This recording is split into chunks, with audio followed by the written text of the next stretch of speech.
Hey everyone, and welcome back to our channel where we dive deep into stories that make you think.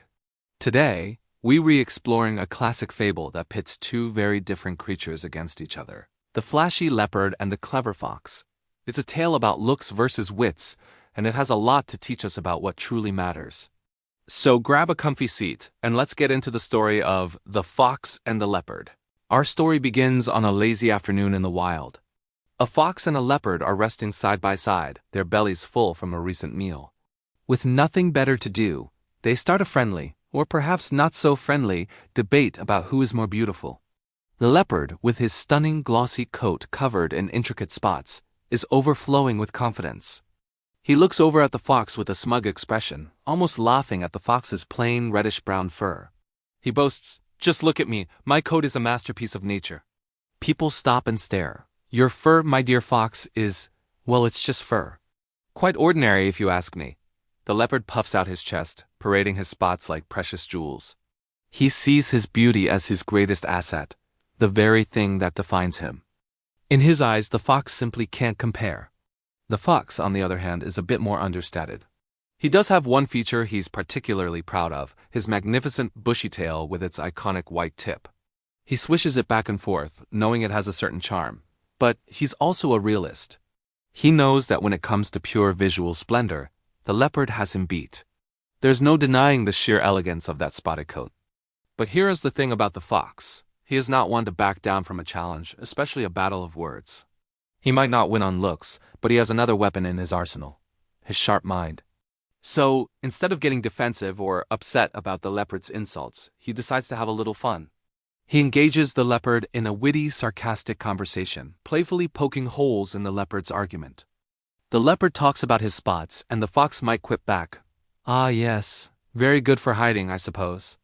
Though I find a quick mind is a much better defense." The conversation goes back and forth. The leopard continues to praise his own beauty, becoming more and more arrogant with every word. He describes the perfect symmetry of his patterns, the way the light catches his fur. He's completely absorbed in his own reflection, so to speak.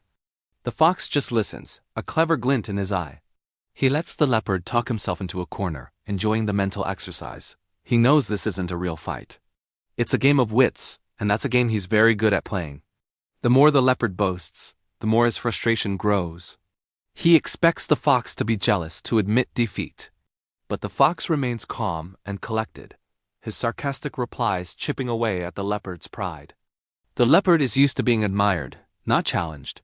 He starts to get angry, his muscles tensing. He's about to lose his temper and maybe even pounce, unable to win the argument with words. He can't understand why the fox won't just agree that he is superior. Just as the leopard's anger reaches its peak, the fox does something unexpected. He stands up slowly, stretches his legs, and lets out a big lazy yawn as if he's bored with the whole conversation. He looks the fuming leopard straight in the eye, not with anger, but with a kind of pity. Then, he delivers his final master stroke. He says, "You're right, you have a very fine coat. It's truly beautiful." The leopard is momentarily taken aback, thinking he's finally won. But the fox isn't finished. He continues, "But I have to say, you would be so much better off if you had a little more smartness inside your head and a little less on your ribs." He then gestures to himself with a sly grin. "The way I am. That, my friend, is what I call real beauty." And with that, the fox turns and trots away, leaving the leopard speechless and stunned. The leopard is left alone with his beautiful coat, but now it feels a little less magnificent. He's been shown that his greatest pride might not be the greatest thing to have, after all. The moral of this story is powerful and timeless. A fine coat is not always an indication of an attractive mind. In other words, outer beauty isn't everything. What's on the outside might be eye-catching, but it's what's on the inside, our intelligence, our wit, our character, that truly defines our worth. The leopard was so focused on his appearance that he completely neglected his mind. He had beauty, but no substance. The fox, while less visually stunning, possessed a sharp intellect and a clever tongue, which ultimately proved to be far more valuable. This fable encourages us to look beyond the surface. In a world that often places a huge emphasis on appearance, it's easy to get caught up in how we look or how others look. We see it on social media, in movies, and in magazines. But this story reminds us that true beauty is a combination of things. It's about being kind, being smart, being interesting, and having a good heart. The fox understood this perfectly. He knew that while his fur wasn't as flashy as the leopard's, his mind was his greatest asset.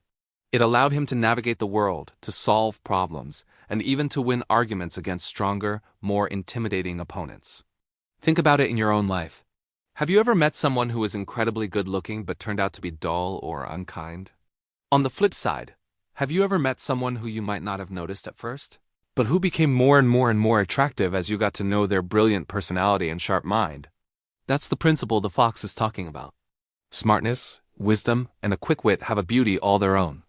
It's a deeper, more lasting kind of beauty that doesn't fade with time.